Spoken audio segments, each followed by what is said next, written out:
Hey guys, random video driving along. Look at this pink car in front of us. I think that's a BYD, which is Build Your Dreams or something. It's a Chinese car.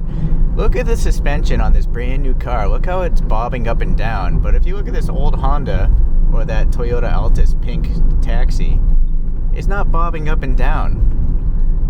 I don't know if this person has like 6 tons of groceries in there, but it's just weird to see a brand new car with such a old school like suspension floating through life. So I thought that was interesting. It's called a Neta, N-E-T-A. But unfortunately now we're going slow.